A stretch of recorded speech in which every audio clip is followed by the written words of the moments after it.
Please stand.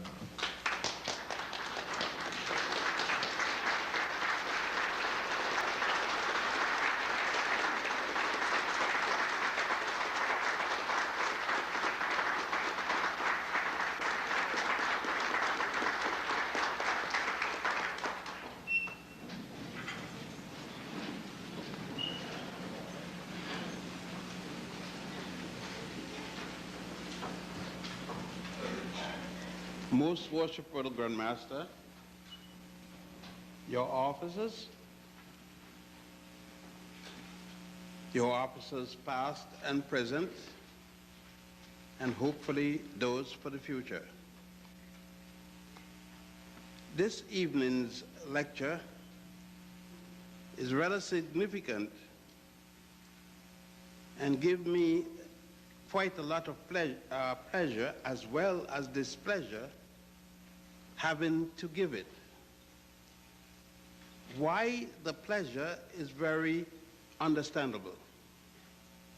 Why the displeasure may be the problem.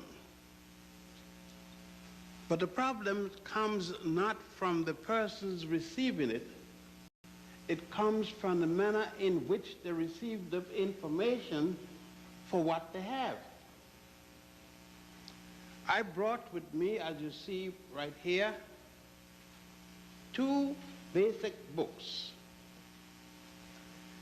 They are books from Egypt.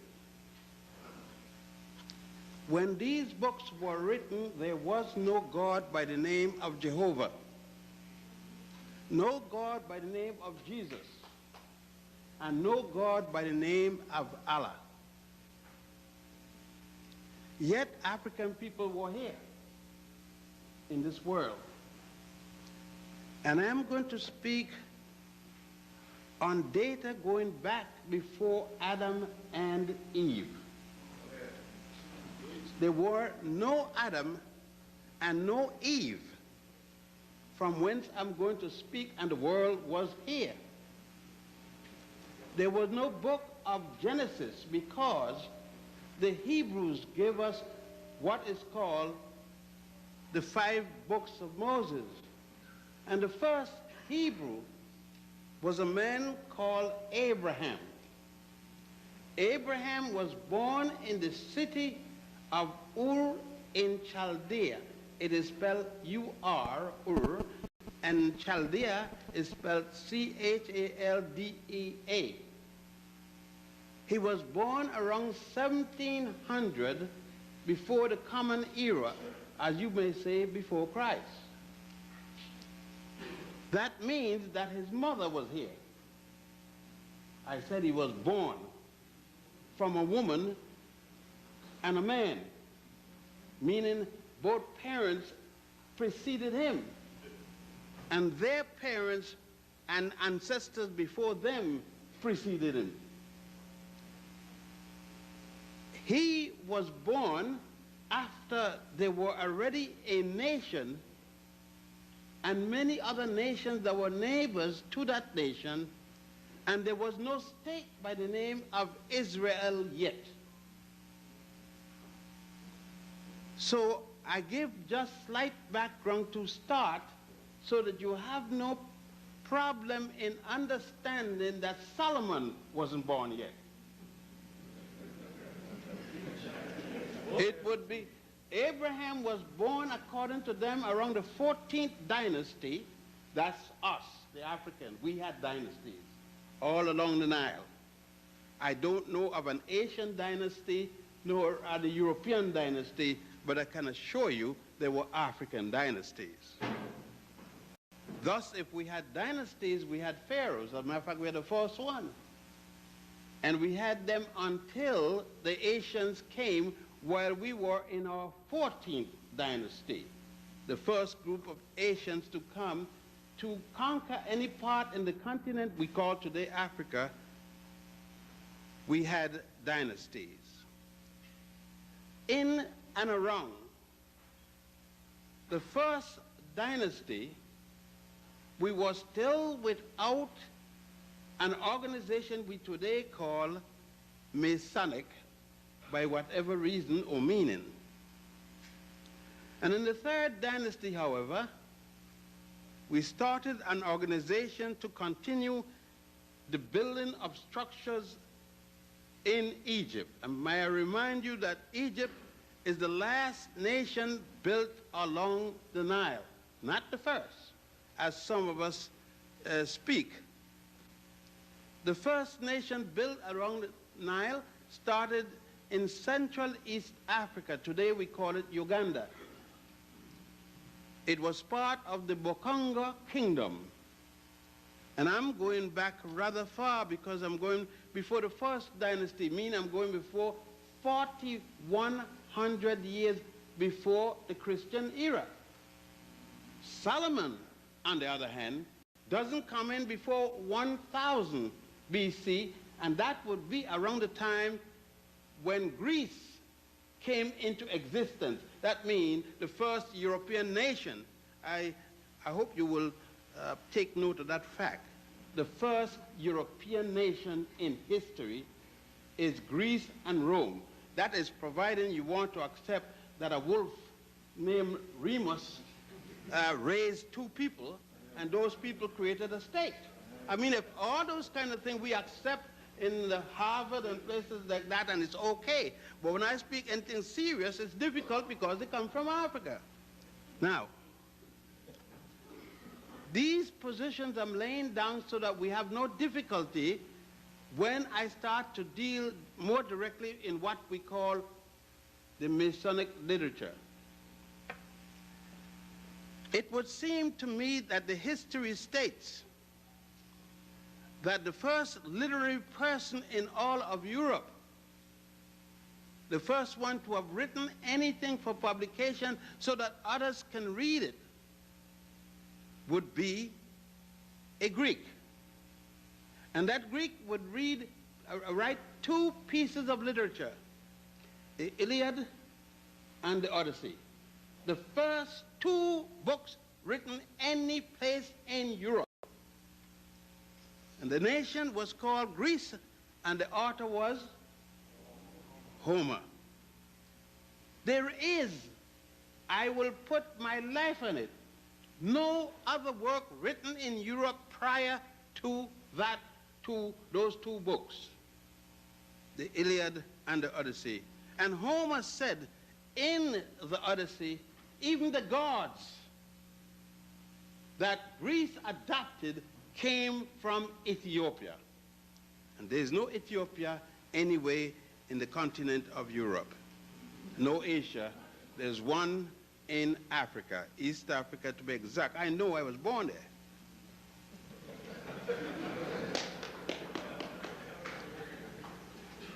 Now, that as it is, we need to move a little, but I just thought that it was necessary to establish this point. So we got two most important things in what I'm going to speak about tonight. I am not speaking tonight when I mention the name Solomon and the Masonic lodges or anything dealing with Masons, dealing with Asia or Africa or vice versa. I am dealing with Solomon as spoken about by England, not by Asia or by Africa. Let me make it clearer.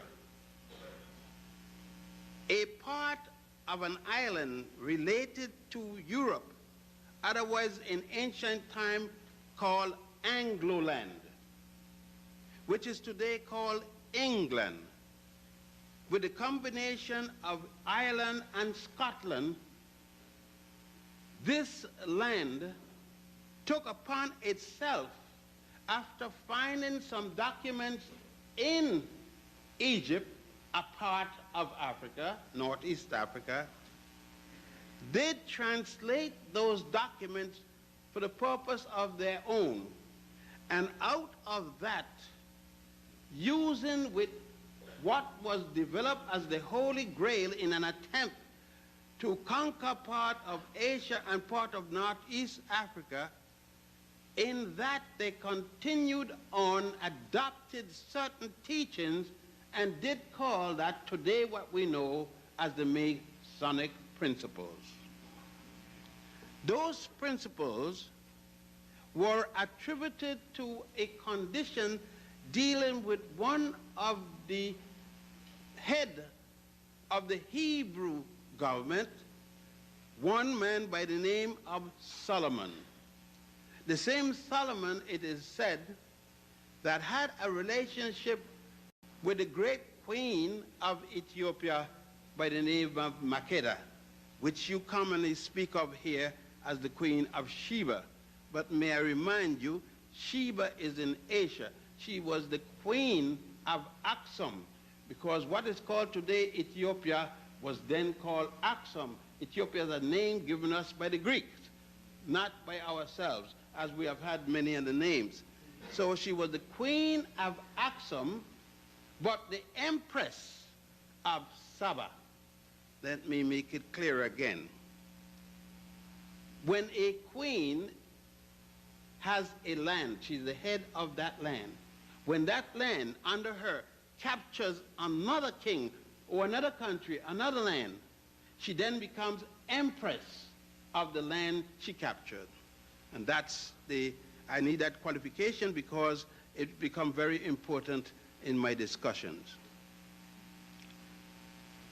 There we have now, for the sake of time, we must make some things very clearly. Why did we need any kind of organization, whether it be from one or the next?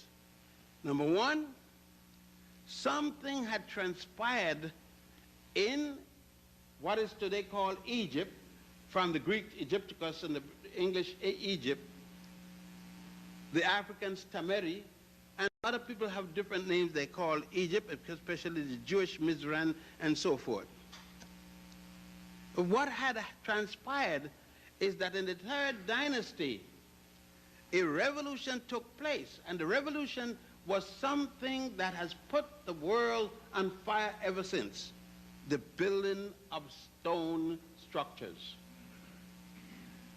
In the third dynasty, under the Pharaoh Djoser, D-J-O-S-E-R, otherwise called Sir, S-E-R, which the Greeks could not pronounce, and they called Djoser, D-Z-O-R.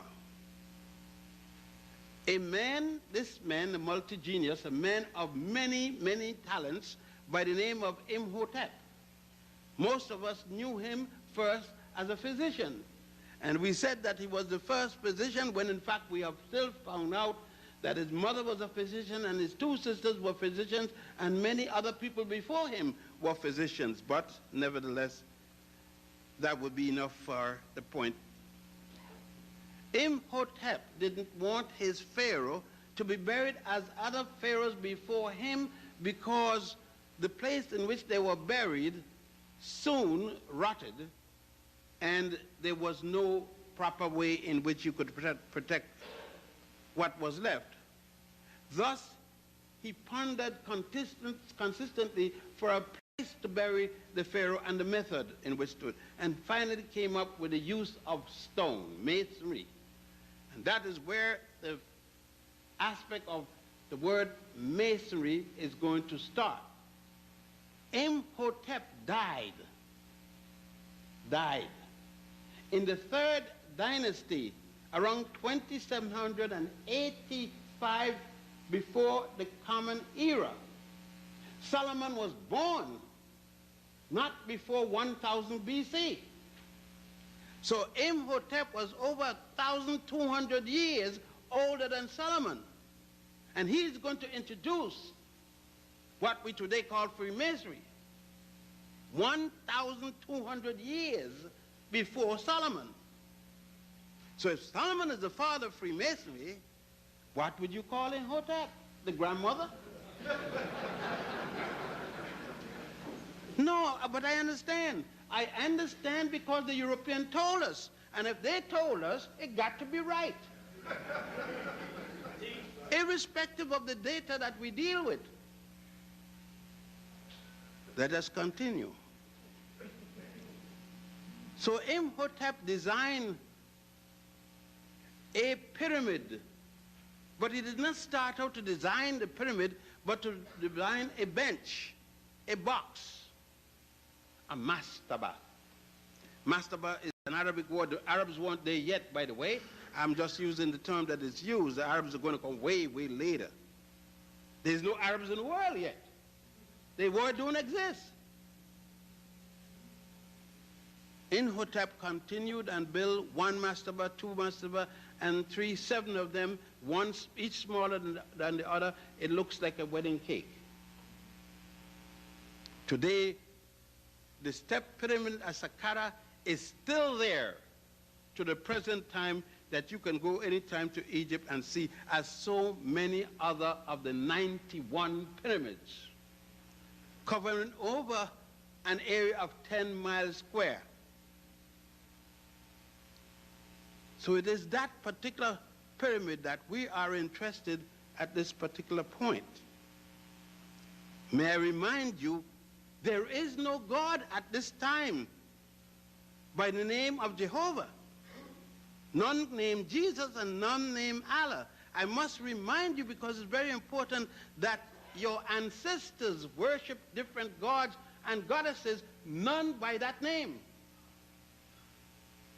They're not going to do that until they are in the 14th dynasty, when the Hebrew would come to us, Avraham or Ibrahim, as you may say, would come and then introduce his concept of a deity. When we go back to the book of Genesis, after worshiping the goddess Hathor or Het-Heru, the goddess that looks like a cow with woman's ears, goddess Het-Heru. You recall that when Abraham is having to make the sacrifice with his son, offer to make the sacrifice with his son, and that was the goddess, the cow goddess that they showed then. It was the cow goddess that the Ethiopians, the Nubians, and the Egyptians carried with them when they went all the way to India, struggling. When they conquered the city where Abraham was born, they conquered that city and changed the name from Chaldea to Punt. It is at that time, however, that Imhotep gathered around him the men who worked on the pyramids of Saqqara, and given each of them respective name based upon the jobs in which they did. They were the master mason, and I would, in some of these cases, my brothers, I will not define the relationship of certain titles to a certain job, because you will understand why I am not doing it. Because at this moment we will not speak on each other on what level or the other level, or who's right or who's wrong. We're not going to speak of that. We're speaking on another thing altogether. In so doing, the brothers were placed, and certain symbols or tokens, as you may call them, were placed on the individual. Men were given a certain designation and responsibility which they had. But something was more important than that also.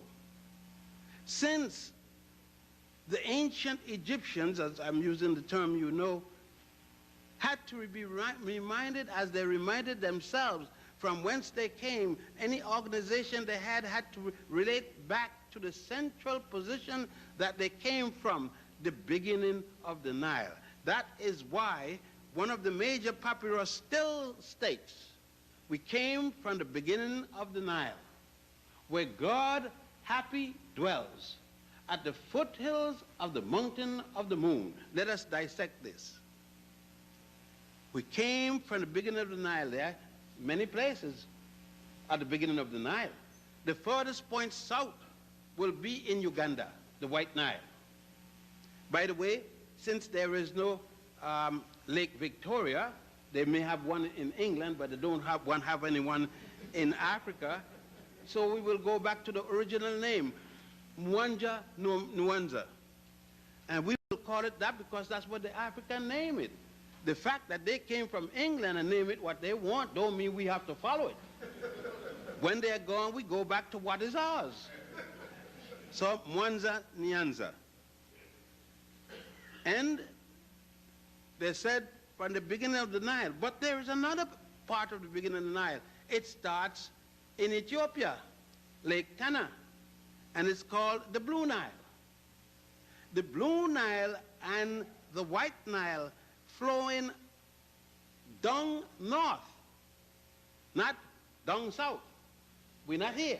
We are in Africa, and north is the lowland, south is the highland, and it flows down north and merge, both rivers merge at a place called Khartoum in Sudan.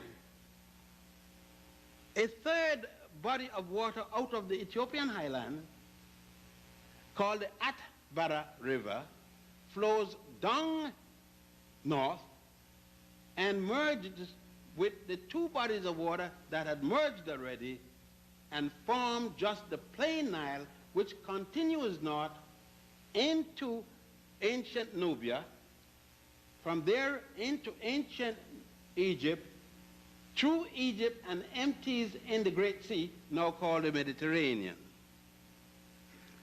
So in his description of where he came from, Ethiopians, Egyptians, Nubians, and others, he makes that very clear.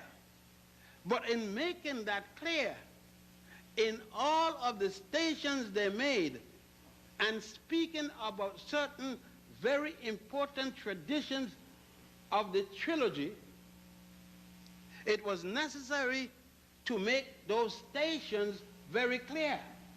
Thus, when some of you talk about going to take bones out of the earth at a certain place across the fence in Ethiopia, you must remember that the three men of the three names were not from Ethiopia, but had gone to Ethiopia to evade the behavior as some wrongful brothers.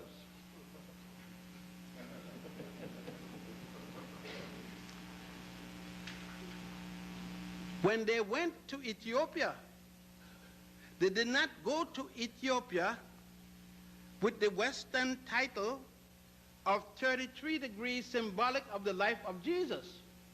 Now let's face it, where the 33 comes from. A circle is not made of 33 degrees. It is made of 360 degrees, and each quarter of the circle is 90. And you will have to go to Meroe to go to the second quarter. You see, at home we are not allowed to put an electric cord in the socket and then walk on the produce of that electric cord. We have to go to Meroe, a place called Meroe. And heaven knows it's hell to get to Meroe, because you're going there in a British Jeep, and there's no road. When you drive back 5 minutes, the track is gone, and you got to know I have to carry somebody who knows just where to go. Otherwise, you could be there driving around for a few days, or maybe forever. And you then go and you walk on the hot grass. And I'm saying hot grass to make you feel good, but there's no grass there. You're going to walk in the hot sun. And when you have walked enough, I've got elder men in here, when you've walked enough and are almost exhausted, then somebody sees one of the 44 pyramids in Sudan. Nobody tells us there's Sudan, right? When last did you hear there are pyramids in Sudan? Take my words, there are. I've been there a number of times, and I've needed the podiatrist when I return. But there is that hot sand in which you walk. There was no Solomon when they built the first pyramid. There was no Abraham, the first of the Hebrews. And I'm not saying that for joke. I was born in the Hebrew religion, and I let it go. Because you cannot tell me lies and expect me to continue to lie because I'm a member of the group. it is incumbent upon me to change the lie, if it's possible, or get rid of it completely. Because the integrity of the African person is that of the deity. I said before that it's going to be difficult to give this lecture. It is difficult because I am speaking to a house of my people. And I understand the significance of the words I used. So I need to document a little further.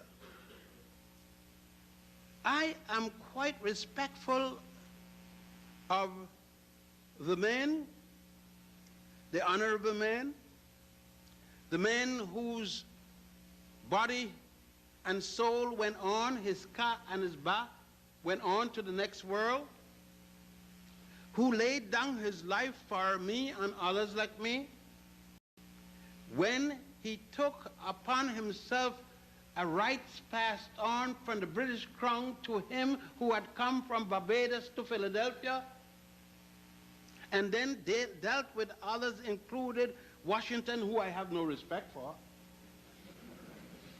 You see, when a man exchanged any member of my family for molasses, for their being slaves, how can I respect them? You don't know if a European having respect for Hitler. Now, how should I have respect for a man that treats me like Hitler treats people? Unless you don't have any respect for me yourself. So I don't have any respect, but I'm talking about a man that you pay honor, most reverent honor, in this institution. I'm speaking at this brother in context for what he meant for me and others. I have read carefully his background both in war and outside of war, and his relationship in the United States of America, or what turned out to be the United States of America. Thus, I understand that man. I understand that he was trying to do the best. It put me in the mind of when the brother from the Virgin Islands came here, Dr.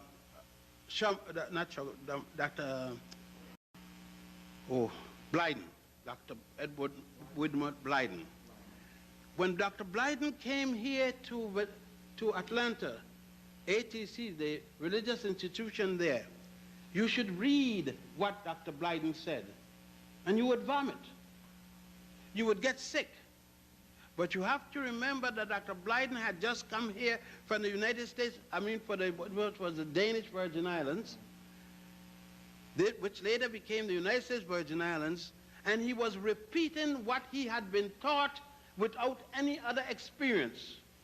You read the same Dr. Blyden's work a number of years later when he had stopped being the president of the College of Liberia, and you see two different people completely. In the first case, you have seen a little slave with a slave mind. In the second case, you have seen the slave who had dropped his slavishness, become an African man, and spoke as an African man. It is Blyden is the one who had given us the term, what does the European have that the African woman have to take as a model for her beauty? The question, of course, was answered itself, and the answer was nothing. Back to the Masonic principle. It is in this context, then, that Imhotep laid down the value of the Masonic principles. Masonic principles. And the first principle he dealt with is the concept of the one and only deity.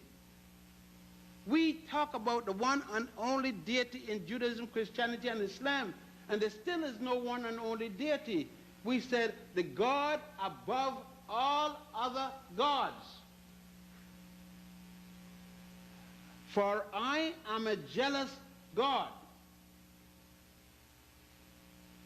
Akhenaten said, there is only one God, and his name is Aten. One said there's only one God. The other one said, I am above all the others. Judaism, Christianity, if I'm wrong, correct me.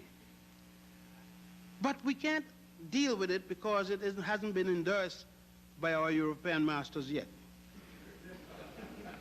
Probably it will never be too late. Someday we will all recognize a God, because if I brought a picture of God here and try to put him in this hall, I may not be lucky because he may not be the right color based upon some that I've seen. But when Imhotep decided to inaugurate the first lodge, L-O-D-G-E, he made a distinction between the church or the synagogue, or we'll call it what, the house of worship.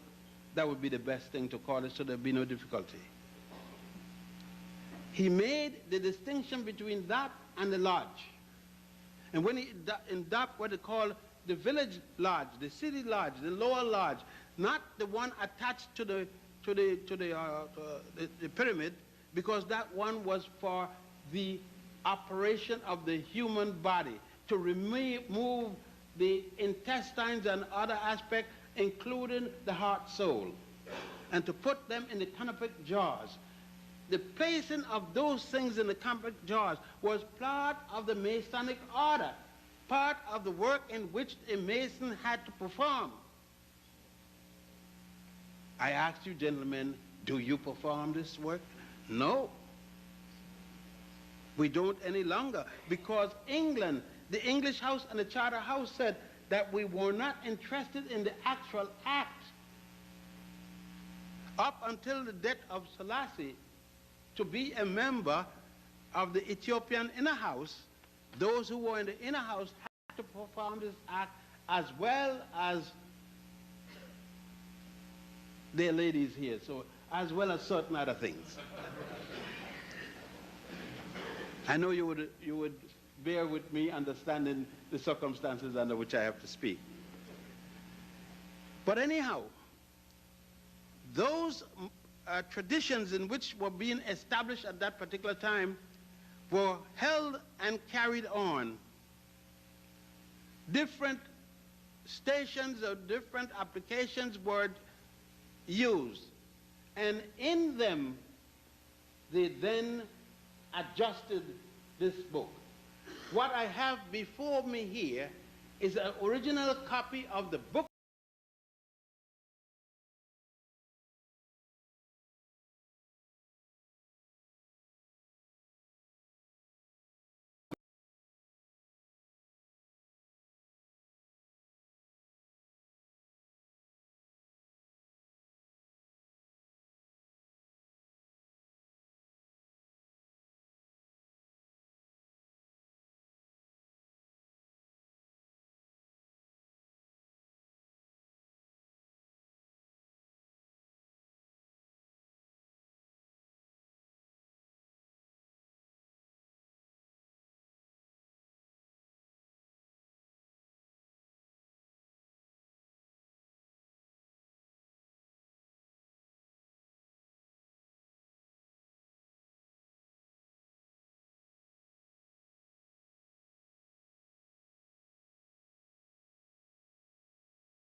to testify was the duty of a man, that should he tell not the truth, he would be demanded.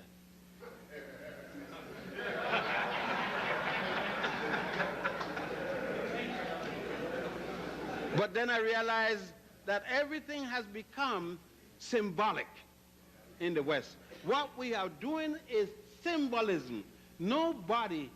Anybody knows.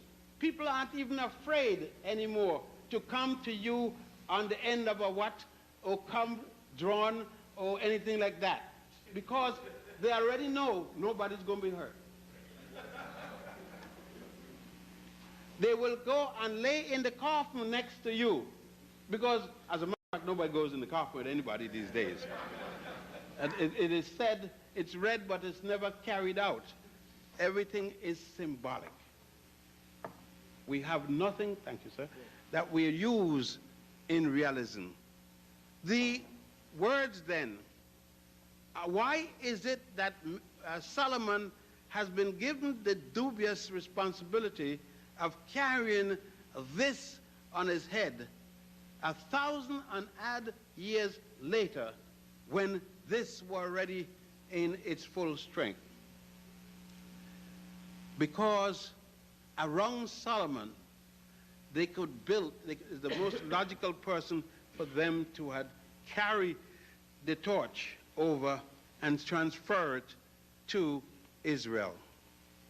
But if you read the Ethiopian account of Makeda, the queen of Sheba, visit to Solomon, then you would understand that it could not have been, since in fact she went to Israel when Ethiopia was the strongest nation in the world. And she went with a delegation, gave him her body, and took what the little did have, took that away, plus a promise that when her son Makeda came older, Makeda's son come older, Abner Hakim the first, which you call Melanik the first, his name is Abner Hakim, that he will return to Israel, receive the ring, the golden ring, and return back to Ethiopia, and then he would return with the golden whatever. Now that is a mystery, because it isn't in Ethiopia and it isn't nowhere, but we know what is called in Egypt the golden box, for the confined one. See, when we take religion and use religion as an aggressor one to the other, we are bound to get the cut off, because then we don't speak to each other, we don't share with each other, and therefore information breaks off and we could pass anything. And that is what has happened to us during this period of time. So the queen of Sheba returning with Yakba. When Yakba brought back the brothers with him, well, now they call us Falasha, but we call ourselves Beta Israel. When they brought back the fellows with them, and the Ethiopian Chronicles of the Kings, the Kebra Nagats, when the Kebra Nagats was adjusted to suit of recent time, then you could see what all that all stood for. From then on, it was necessary to use the European system of passing identification by paper, by templates, by different things to say what one is. From then, it was necessary to remove the heavy requirement from 7 degrees before you can go out and call yourself a man at 3 degrees. You had to come in at 7. I think the 3-letter men still do that. The fellows still use the 7 degrees. From then, you stop burying as you were born as a baby in the crouch position. Then you were buried straight out. From then, you did not do such things as we were talking about. The pass through the window, it was not necessary to do when the brother passed away. He was not compelled to pass him through the window, and these different kind acts of things. I think it was Churchward, Dr. Churchward, FPRS, in England, who wrote 8 different books on Freemasonry. And he placed down the different kinds of things that were changed to suit this kind of work. As you know, that Churchward asked for acceptance in the lodge in Nubia and was turned down. They was told that outside of the African people, there weren't no way in which they could give him that kind of honor. Thank heavens they still maintain it. You see, when one looks at this, look what has happened. Remember that this remains strong. It remained the defender of certain things until the Roman Catholic wanted to thrust its muscle in Spain. And during the period of Inquisition, the Masons found themselves in a lot of difficulties with the Roman Church. Out of that, the superintendent of the order, as you know, the Jesuits are not members of the Roman Catholic Church. The Jesuits are members of the fighting arm that protects the church. The superintendent is the head of the Jesuits. And he had lived for many, many years in Spain until 25 years ago when he was carried to Rome to live, but not under, but in conjunction with the Roman Church. And at that time, the Jesuits started. But again, we must go back to the history. Here we are again. Louis Molina. Louis Monera, a man whose parents went to Spain from Mauritania, an African carrying the name of a Moor, was one of the strongest Jesuits, one of the first of the three that formed the Jesuit order. And he moved first against the Protestants and others. There were a number of others, Jesuits, of course, from Mauritania and other places, but I needed to bring them up in your memory. The using of the seventh degree to bring a man into the entry, and that's as much as I can say about that right now, had not been carried away until much later. Of course, the three-letter men pick it up. That's the three circles. And they instituted it, whereas symbolically, many of us still maintain the three things. What becomes difficulty, however, is how does ourselves, as African brothers and sisters, communicate with each other in letters which we could understand, that the letters itself become ambiguous in that some is a 4 letters, some is a 3 letters, some is whatever the letters. And we are able to sit down continuously speaking with our former master's children, asking to find a way in which we can work, but we don't sit down with our own. Now you explain it to me.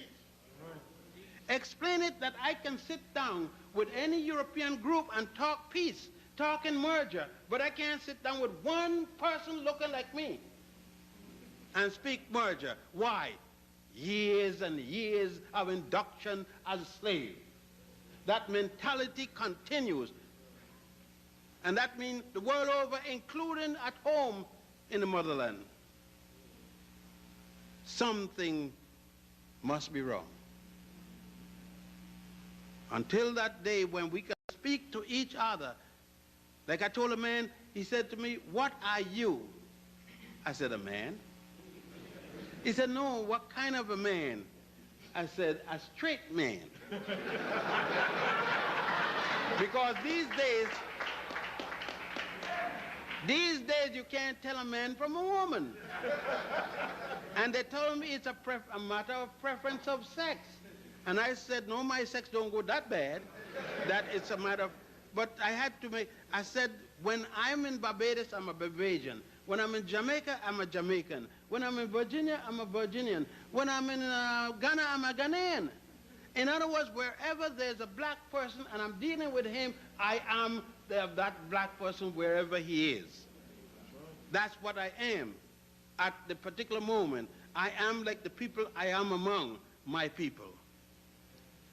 And if we can ever think of ourselves in that terms, then we will have no problem understanding that we need to go back. If we're going to call ourselves any such name, and you could examine it when after the lecture and the question and answer period, and you will see things that will, unfortunately, it's all numbered, the books, and they have no more, and they said they're never going to reprint it.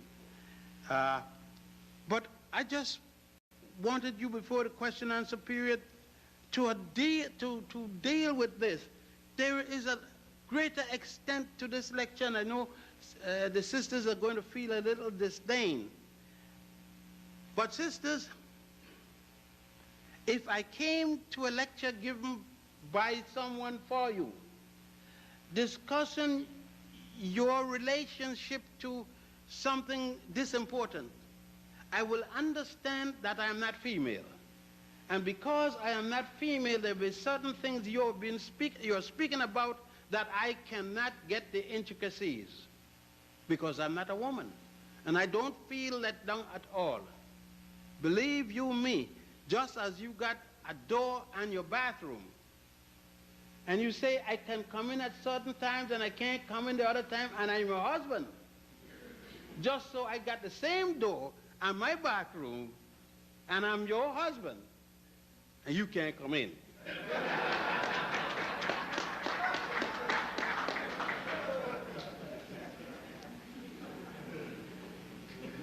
So everything I'm doing is for the benefit of both of us and the children. But at times, you know, things have to be done in our own behalf. Bringing it down to an ending for a very strong question and answer period, and please don't be afraid of me.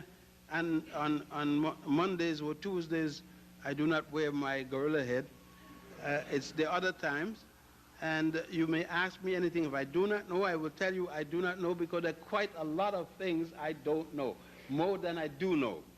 And feel very glad of the fact that I don't know a lot of things, because it's abnormal. Now, understanding all of this, my brothers, I am looking for the day when we can come together, regardless of where we are, over the world. And we will not have a mass organization, whether it carries 3 letters, 4 letters, or 10 letters. We would have, I hope, a quality organization. We will go back as our ancestors did, where we met and discuss all of the disciplines of the world. There would be lectures in engineering, science, mathematics, the 7 liberal arts, and so forth, musicology, and so forth. We will have all that again. The Masons would be a place where we can send our youngsters to learn science and engineering and so forth and so forth. Again, it will rejuvenate us to make us back in the men that we were in the past. And of course, we will use it for passing and crossing the ways. We will send our daughters, and we will certainly work very close with our sisters, not as extension of ourselves. Our sisters are entity unto themselves, but conjointly they are us and we them. And together we can create that which we had once more. My brothers and my sisters, I know I have taken quite a lot of time with you, and while I was speaking, I had to do a lot of thinking in the things I could say and the things I can't say. But I am sure that you have heard my speech, and in between some of the words you notice that a lot of the things could not come the way they're supposed to. And so I held that for another time, when we can meet head to head. I hold it from another time when we can get chest to chest, ear to mouth to ear, and foot to foot.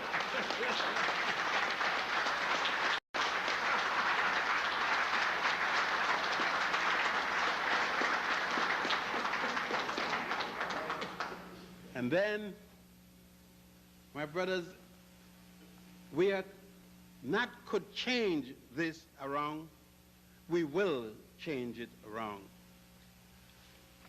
I never once, and I'm not much, only just 76, but I recall when my father was, I'm going to finish on this, when my father was 102 years old, quite a young fellow, and he had broken his hip. He was blind because of diabetes, and he walked on a mango, he was an attorney, he walked on a mango seed and slipped. It was freshly eaten. And he knew, because my daughter, this particular daughter, my oldest girl, was a physician, and he had known that if you break your hip at that age, can't move around, pneumonia is going to set in, and within a week or two, you'll be gone. And my father was telling jokes. The doctor had told him to stop smoking, and he said, "For what?" He said, "I'm going to die." I mean, if I going to save something, then tell me don't smoke. But if I'm going to die just the same, let me smoke.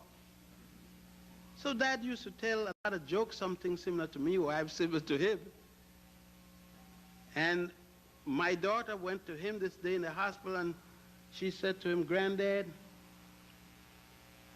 what were you trying to do while you broke your hip?" He says, "Well, darling, you know that I'm blind, and I was trying to catch my girlfriend."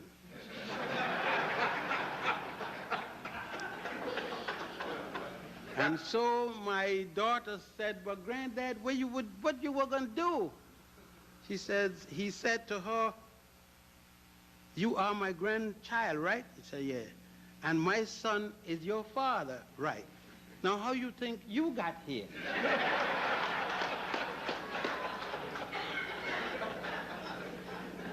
And so it got to my daughter, and she continued to laugh hilariously, and so she turned back to see the old man for the next punchline, and there he was with his face laughing. And that's what they covered it up, that he died the way he lived, always telling a joke. I hope I don't die this way, but I hope I say to you, peace.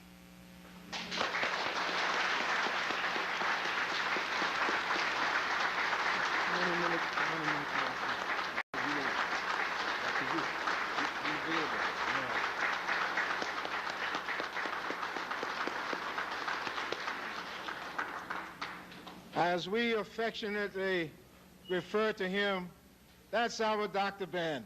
Let's give him another hand.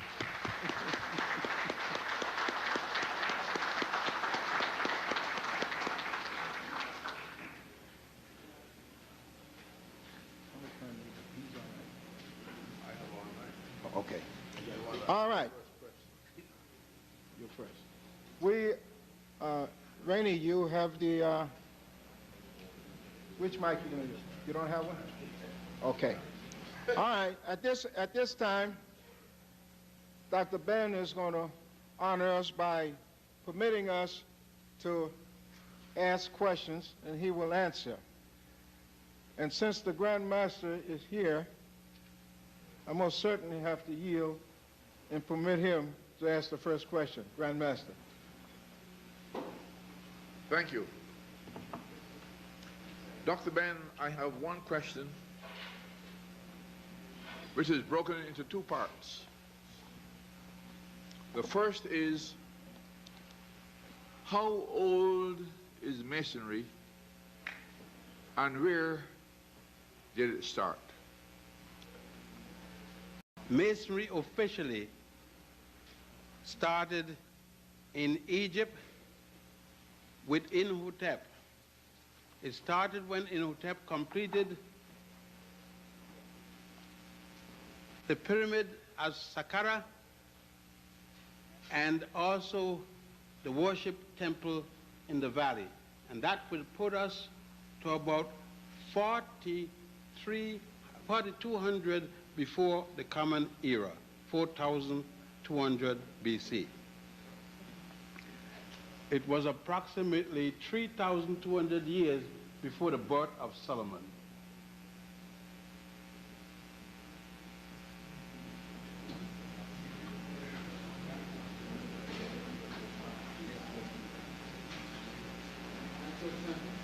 Yes, sir. Thank you, my brother. Good evening. Everybody. My name is Abdul Mangara. I'm from West Africa, Gambia. My name is Abdul Mangara from Gambia, West Africa. I'm griot. My family have 9,999 different family history. But I'm going to tell one thing here today. All my sisters with my brothers. This man is river. Everybody, if you want to know yourself close to him, you get lonely for him. Please. When he said, if you not get together, I'm not going to go get the lonely. What is this man, anyone in the United States, they don't know who's that. Africa today, we not have more person like him. I have how many degrees, but my lonely is black. That time they don't know right. Anything they lonely for you, you're going to keep in your memory. He learned the book. Is there somebody here?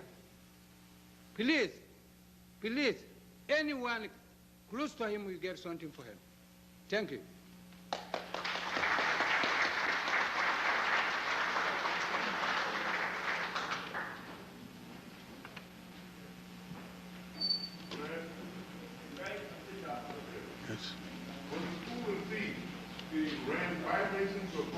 I didn't hear. My question, good evening.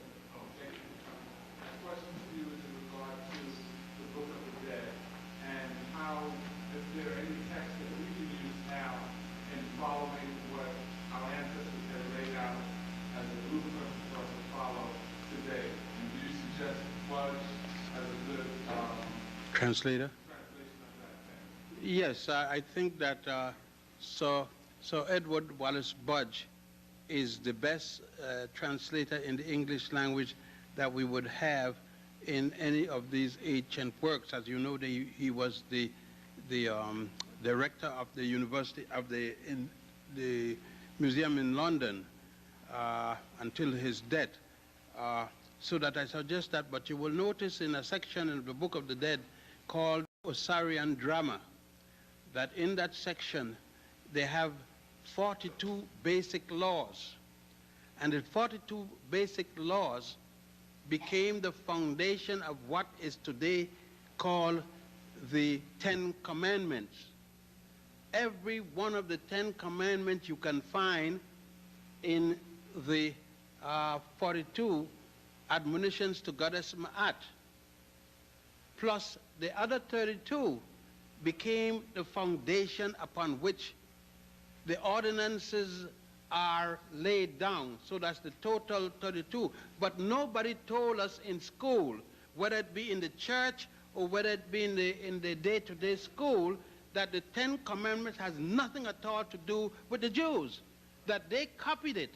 The Christians copied it. The Muslims copied it. And then gave us warm over porridge. And we were going on all the time, begging that we had something new. But go right there. When it's over and you see the 10 Commandments plus the 32 other works, which you thought had come from the Jews. Dr. Jochannan, I have a question. You had mentioned that Abraham was the first Hebrew. Yes, sir. Could you give us or elaborate on the word Jew? You never used the word Jew. No, well, I use that colloquially. Abraham was the first Hebrew. He was born from Terah. Terah was his father, and they didn't elaborate on his mother, and therefore he became a Hebrew while he was allegedly, and I always say, you see, when we're talking about Judaism in particular and many religions, and you're talking about the beginning of it, you get into mythology and allegory. Most of what is written there is not to believe word for word literally.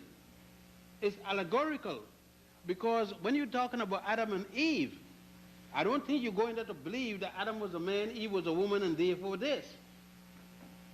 You know, you got to take that with a grain of salt, because who's going to prove it? Who's been there? You're talking about belief as against reality, and they're expecting you to, the writers, there's nobody to prove this. Your belief against mine, against the next person's belief. Now, using that, Judaism, or Yehuda, Y-E-H-U-D-A, is one of the tribes of the Hebrews. The English word for Yehuda is Judah. The colloquial expression for Judah is Jew. And that's how we get it. So the word Jew is one of the tribes of the Hebrew people. Yes, sir. It's been, I guess, 30 years.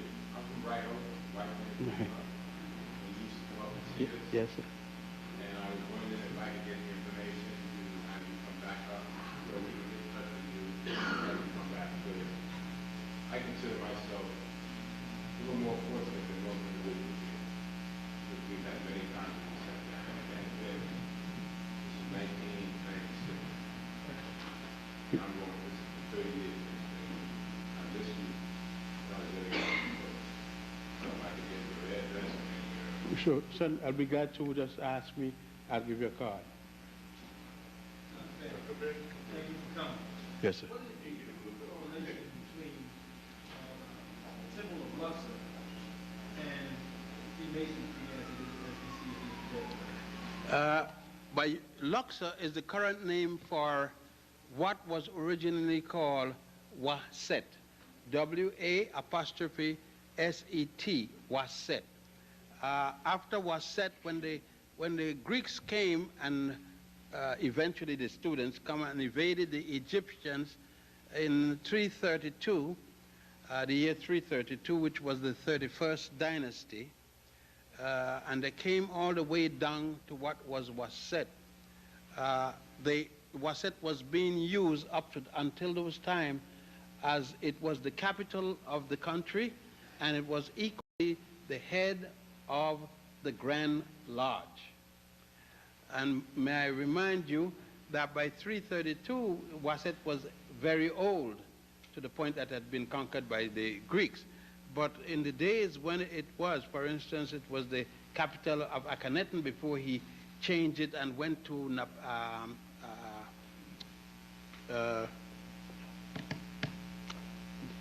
the city of where they did the special artwork.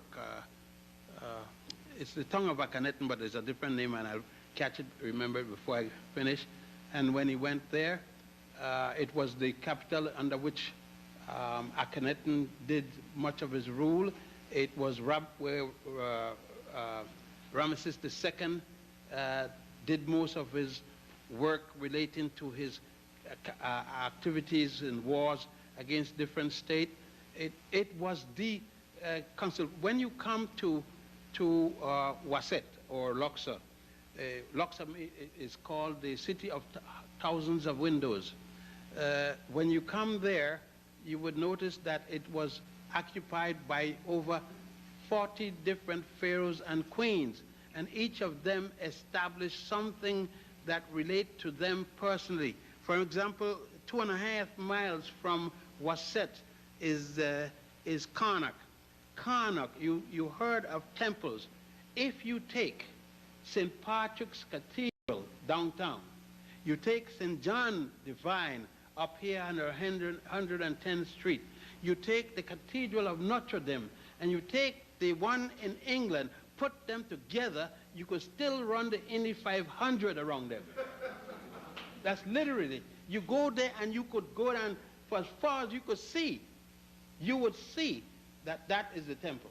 Temples within the temple.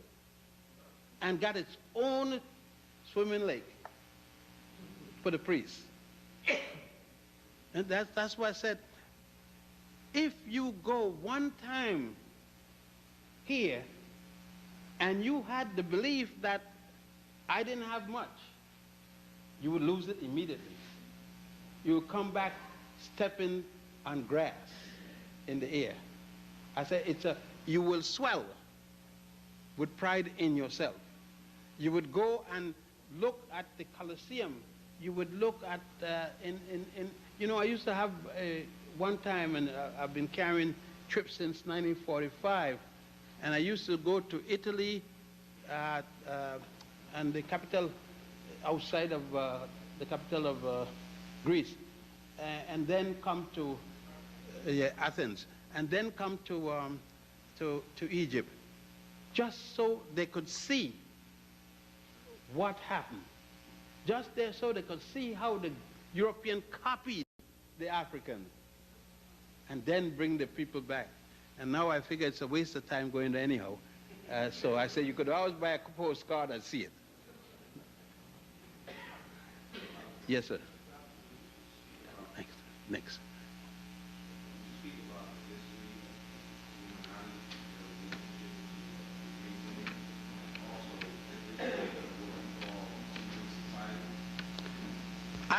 I have not made myself equipped enough to be a professor on the attitude of the or activities of the Illuminati, and I don't know them that well. And I think that if something, and for me to speak on something, I got to know it well, intricately, in and out.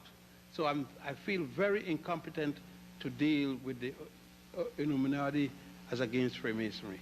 I never give it the type of attention that it should have had. Yourself and then the next.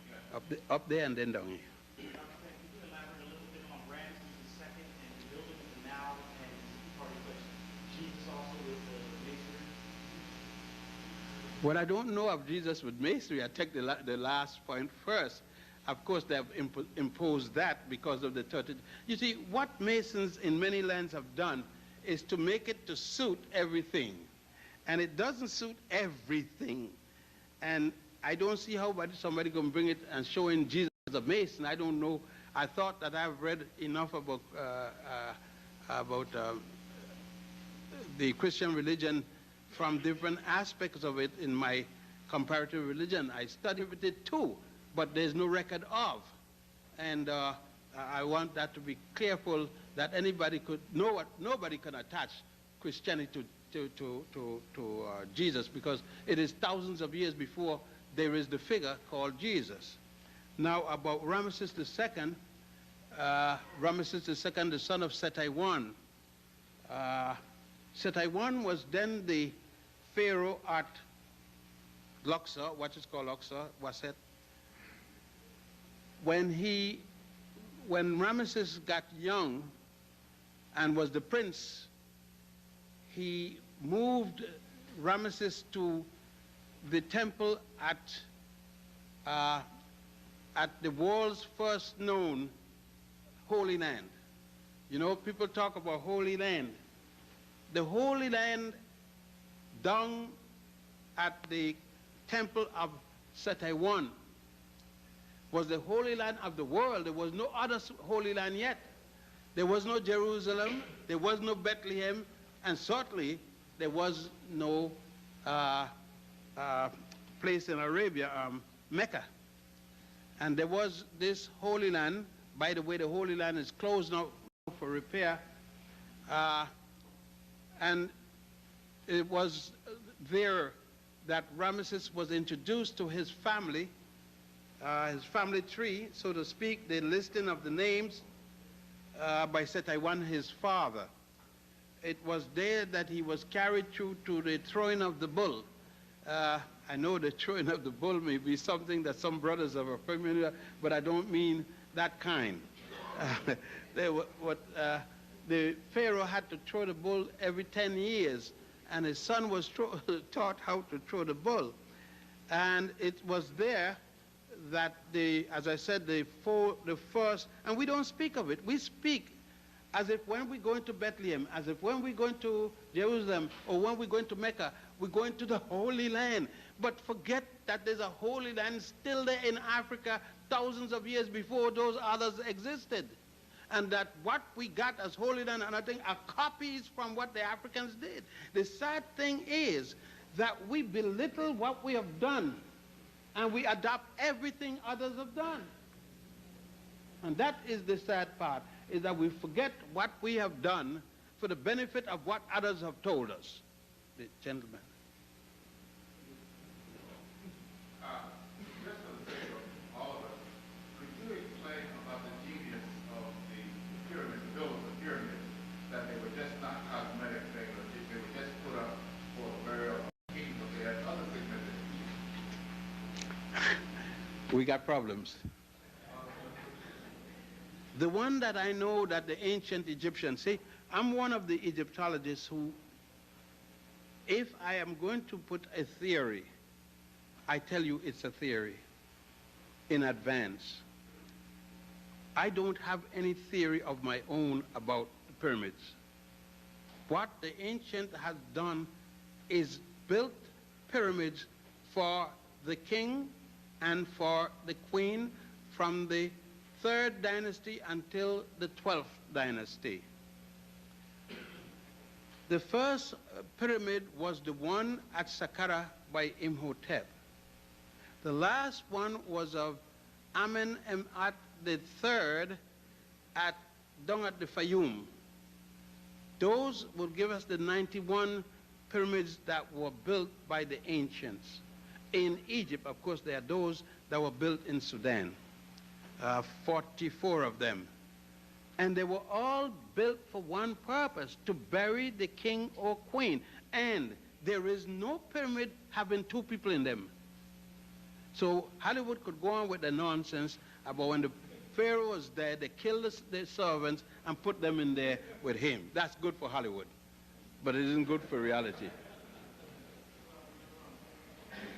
Yeah. Yes. Yes, sir.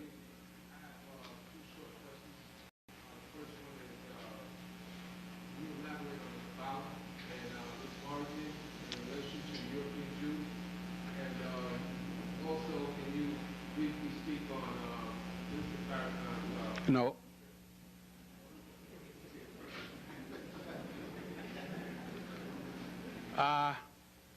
The Kabbalah is the first religious document the Jews had. It preceded the 5 books of Moses. Because, you know, if we are talking about Moses, we got to be talking about, he supposedly had a fight with Ramesses II.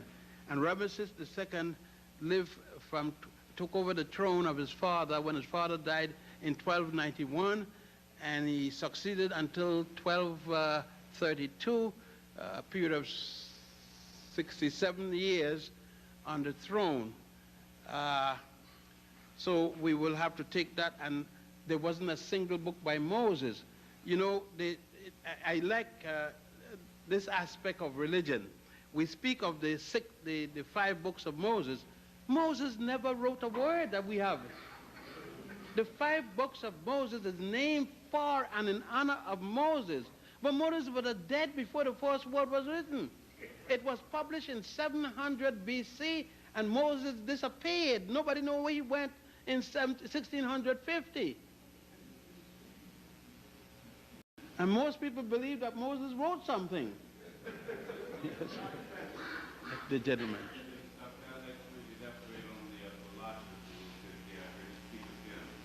I had a friend that I met from Ethiopia said that the philosophers there was living in Israel, and they used to be merchants and travel from Israel to Ethiopia back and forth to deliver their merchandise. And then one year or something, they just stayed there, never went back, and mingled with Ethiopian people. Is that true?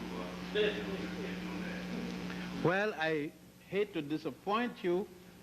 My father was an Ethiopian Jew. I am an Ethiopian Jew. I don't practice. Your religion is as good as mine. Whether you're Judaism, you're Jewish, Christian, Muslim, Buddhist, your religion is good as mine because I believe mine and you believe yours. None of us know if it's true. Now, go in your Torah, and in the book of Exodus it speaks that Moses married the daughter of the high priest of Ethiopia. It's in your book. If you're Muslim or you're Christian or you're Jewish, it's in there. So you don't need the people to say that about the teaching about that. I don't say it's right or wrong. I say what's in the book. Now, if Moses married the daughter of the high priest of Cush of Ethiopia, they had to have other people. A high priest, then you got other priests. If you got priests, you got congregations. If you got congregations, you got people. And that's during the time of Moses. So they didn't have to be going back and forth. So they wasn't rich. I beg your pardon? They wasn't rich. And where the original... But look, people are all different things. They better, and by the way, no harm on you. The word, we don't call ourselves Falashas. Other Ethiopians call us Falashas. For instance, when I was a boy, they called me Chankala. You know what a Chankala is? A Chankala is an African. Because I don't look like an Amharan, I don't look like a Tigrano, I don't look like a Danakil. I look more like somebody on the border of Sudan or the border of Kenya. So then I became a Chankala. In other words, saying, you're an African. Well, what is he? An African. Now, so Falasha is the name that the Amharans, a group of Ethiopians, gave us. It means don't touch me, funny looking, foreigners. That's what we call ourselves. Better Israel. Some people call us Falasha. We don't call ourselves Falasha. Does that make you the original Jew now? No, it make me, when I used to practice, a Jew. Not original or not. Who knows about original one?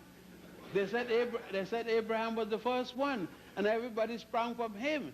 I don't know my daddy having a contact with Abraham, and if he did, there weren't going to be no babies. You see, all of us have a bad habit of trying to be, like people said, when you got anything here in Africa, about Africa, then you see a lot of people jump up and say, my mother and people were kings and queens. None of my family were kings and queens. They're talking about their family, not mine. My family was poor old Africans doing some work someplace. There were no kings and queens. And so you got one of the poor African fellas running around here, just plain old Joe.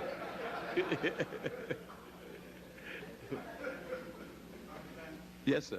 I understand that lately they so-called discovered pyramids in South America.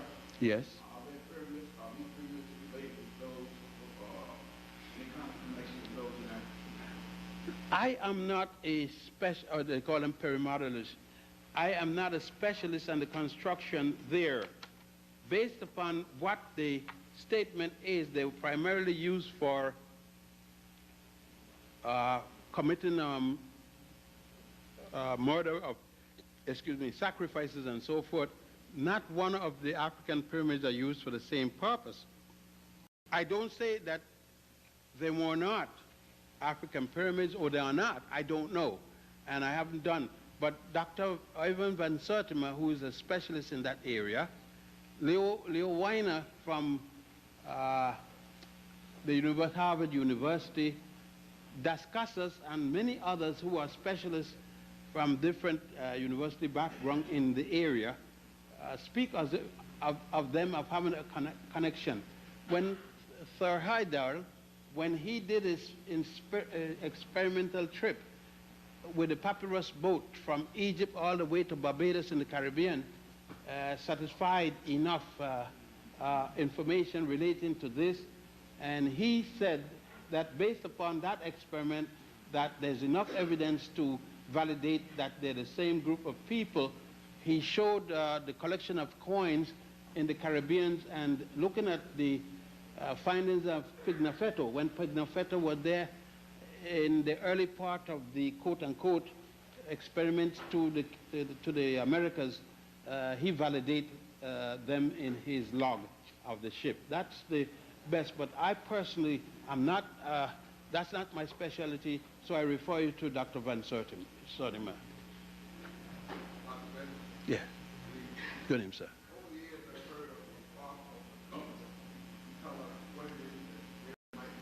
The Ark of the Covenant, you could see the exact copy. It is a copy of the confined one, the box of the confined one, which the ancient Egyptian had. The Jews copied it in every detail and made one of their own, but nobody can tell you where the Ark of the Covenant is. They do have a confined one in the museum in Cairo, and that's kept, you can go there and view it, but it's kept very well in protection. They talk about one in Ethiopia, but nobody have ever seen it. And they keep people ignorant like that, so you always look forward to it, but nobody have ever seen it. One more, please. One more question, please. This may not be a question. I just would like to know, you have 18 books, if I'm not mistaken. I beg you? 18 books, published books, or 28 published books. Yeah, three of them he has right in the back, brother, with the announcement. That information is a little passé. There are 45 published books, and there are about that same amount of unpublished books. That means manuscript material. You could go to Dr. Arthur Lewis, who's in the room with some books, and besides him, some black bookstores and the big bookstore downtown. This one that those textbooks for universities are. Anybody? Barnes and Nobles. Barnes and Nobles, you can get many of my books and so forth.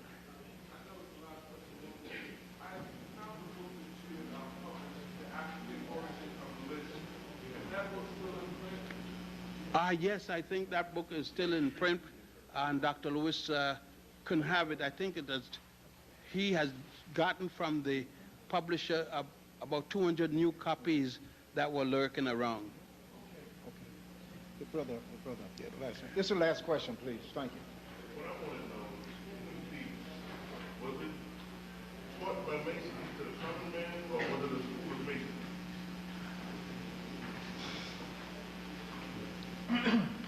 You know, Masons is a term that has been used quite frequently these days. But Masons were an unknown people in this respect. From man to man, you didn't know a Mason. A Mason didn't walk around the street and say, that's a Mason. Masons were people, that's what they call them secret, one secret, but they were people who did not advertise themselves. They didn't march in parades. They didn't carry signs. You know them by the way they live and the things they said. For instance, when I go home, I don't walk around with rings. When a person sees me and he wants to know, he comes up next to me, say what he has to say. If I want, I respond. If I don't want, I don't respond. Most of the time, I don't respond because I realize that in Egypt, most of us are underground, what you would call underground. We can come above ground according to what the government say, but we know from past experience, every time we come above ground, we have been glad to get back down underground. So only those of us who are known, for whatever the reason is, stay known. But the vast majority of us keep ourselves very much concealed, and we are known by our behavior and not by the high visibility. Thank you very much, Dr. King.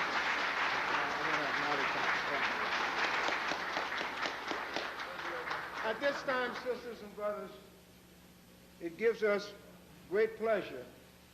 We have also been graced by having in our midst also Dr. Jochannan Henry Clark.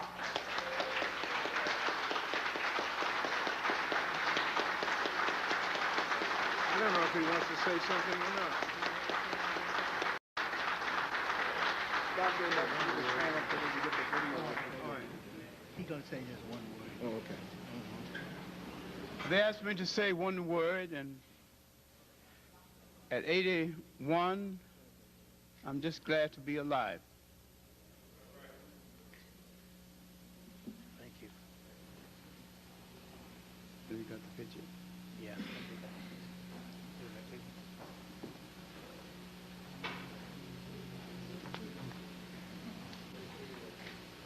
He's trying to say we have sisters and brothers who travel from Brooklyn and throughout.